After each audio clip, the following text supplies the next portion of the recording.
Komisi Pemilihan Umum (KPU RI) telah mengumumkan hasil rekapitulasi suara nasional pemilihan umum 2024 pada Rabu 20 Maret 2024 lalu.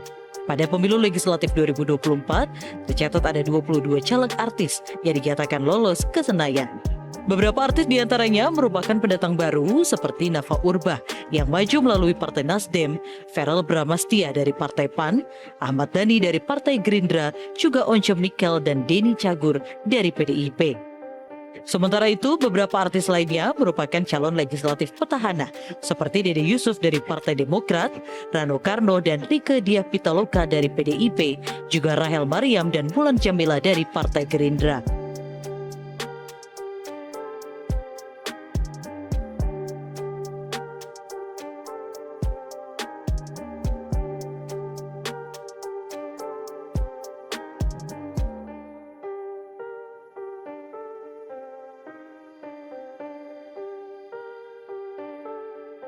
Para artis yang maju sebagai caleg ini mengaku ada hal yang ingin mereka perjuangkan jika lolos ke Senayan, termasuk Nafa Urbah yang mengaku ingin menjadi anggota dewan untuk menguatkan kembali ideologi Pancasila di tengah masyarakat.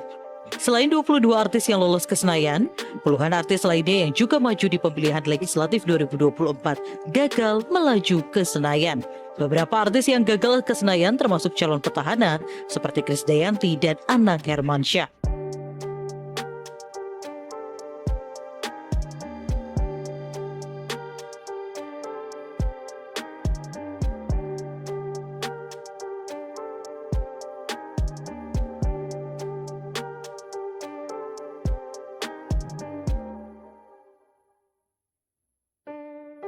Tak sedikit di antara para artis yang rela mengorbankan hartanya demi bisa menjadi wakil rakyat. Salah satunya, komedian Dede Sunandar yang maju sebagai calon anggota DPRD Kota Bekasi dari Partai Perindo. Sebagai modal nyalek, Dede mengaku menjual 2 unit mobil pribadinya. Namun sayang, Dede hanya meraih puluhan suara. Tim Liputan, Metro TV. Jelajahi cara baru mendapatkan informasi. Download Metro TV Extend sekarang.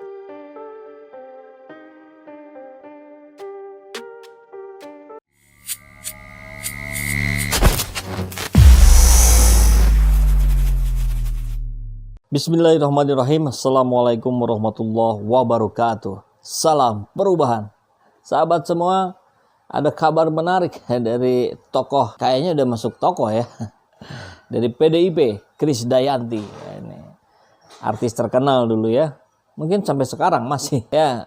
Dia diwawancara di channel YouTube-nya mantan anggota DPR. Lupa juga saya namanya. Sudah serba lupa. Malum, keseringan tutup telinga. Banyak informasi-informasi yang nggak jelas. Efeknya jadi lupa. Nggak apa-apa kalau rakyat jelata ya. Yang nggak boleh lupa dengan fungsinya adalah anggota dewan. Anggota DPR tidak boleh lupa dengan janjinya saat kampanye. Ya, kita sudah tahu ya, di berbagai media mainstream juga kemudian diangkat itu. Ketika Krisdayanti panggilannya Mimi. Ini belak-belakan tentang rupiah. Pundi-pundi rupiah yang sangat besar yang dia dapatkan dari posisinya sekarang sebagai anggota DPR. Yang kita tahu justru kinerjanya banyak dipertanyakan. Bukan hanya Krisdayanti, tapi banyak anggota dewan lain yang kita tidak tahu bagaimana sepak terjangnya. Apa masih sama seperti zaman Iwan Fals dulu bikin lagu tentang anggota dewan yang kerjanya hanya datang, duduk, dengerin. Soalnya kan kita tahu nih, hanya 1-2 saja anggota DPR yang kemudian menjadi pembicaraan di publik dengan kemampuan dia mengkritisi apa yang dilakukan oleh pemerintah. Yang lainnya senyap. Mungkin disesali juga ya oleh Krisdayanti karena kemudian dia menjadi sampai dipanggil oleh fraksi PDIP ya, karena dianggap sudah berterus terang dengan apa yang didapatkannya. Jadi jujur hari ini berbahaya. Ngeri kali ya, bicara jujur saja berbahaya. Yang aman mungkin bicara bohong ya. Ya sudah, kita langsung simak saja apa yang diceritakan oleh Krisdayanti. Semua anggota DPR udah punya uang lah. Berapa sih sekarang gajinya anggota DPR? Ya, ditanya gajinya berapa langsung menunjukkan mimik yang gak enak Krisdayanti. Ini detik-detik awal bagaimana Krisdayanti menjadi dibicarakan oleh banyak warganet di Indonesia. Kita banyak potongan. Ya, pertama banyak potongan. Ya kita tahu, saya kira hampir seluruh partai memang gajinya dipotong untuk keperluan partai politik. Ya, partai politik meskipun mendapatkan bantuan dari pemerintah, dana operasional barangkali dianggap masih kurang ya, sehingga harus mengutip, harus mengambil persentase gaji dari para anggota dewan. Mungkin juga untuk pengurus partai yang memang harus digaji kali ya. Berapa sekarang? Berapa sekarang? Setiap tanggal 1, 16 juta ya. Tanggal 5, 59 juta kalau nggak salah. Tanggal 1, 16 juta. Tanggal 5, 59 juta. Jadi dari itu saja sudah 75 juta. Belum yang lain-lain nih. Kita simak lagi. Oke. Ya. Ya udah, Jadi gitu aja. 16 juta itu gaji pokok, Ya. 59 juta itu adalah tunjangan-tunjangan, Iya. komunikasi segala macam. Iya, iya. 16 juta gaji pokok, 59 juta tunjangan. Tunjangan itu bisa macam-macam kali ya. Tunjangan mobil, tunjangan rumah, tunjangan beras, tunjangan anak. Asik sekali ya. Terus yang lainnya? Ya. Yang lengkap dong. Dana aspirasi mungkin Dana ya. aspirasi, ya. Dana aspirasi itu memang wajib untuk kita, namanya juga uang negara. Jadi Iya, memang berapa dana dana aspirasi? aspirasi kita itu setiap reses kita 450 juta. Itu Berapa kali dalam setahun?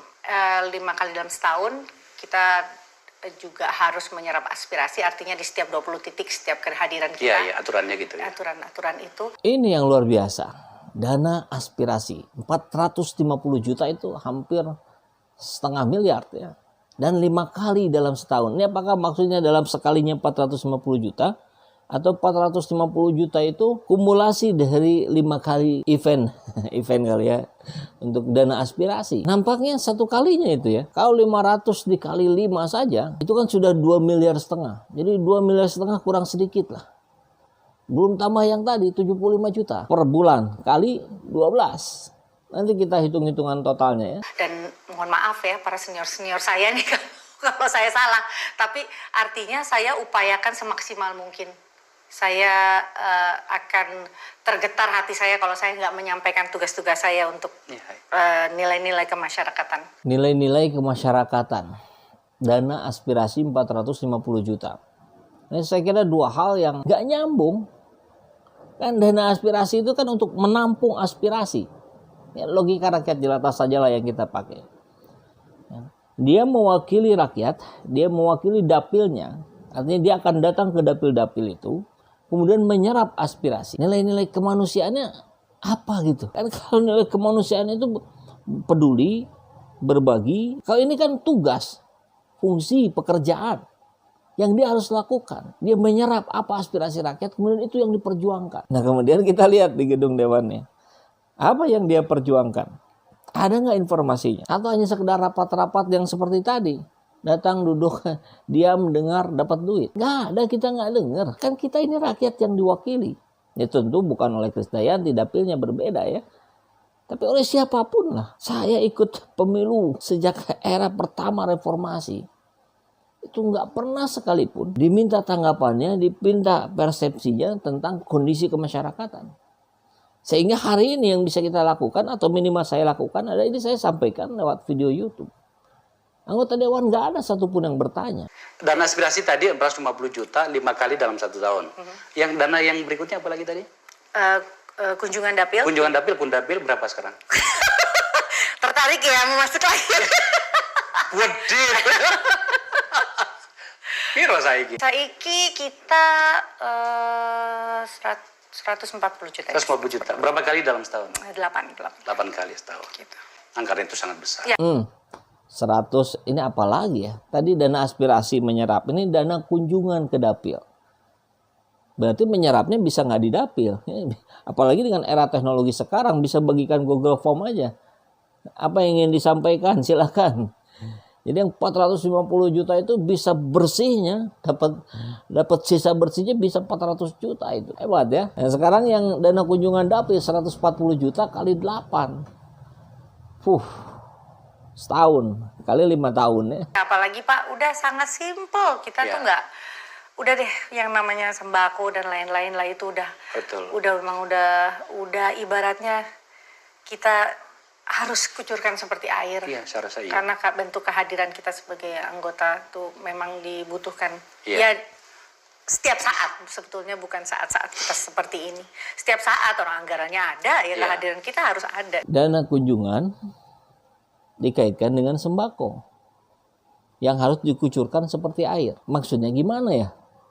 Apakah anggota dewan itu berfungsi sebagai sinterklas yang harus membagi-bagikan sembako kepada orang-orang yang ada di dapilnya yang memilih mereka? Atau itu bagian dari perjuangan anggota dewan untuk mengawasi pemerintahan, untuk membuat undang-undang dan sebagainya?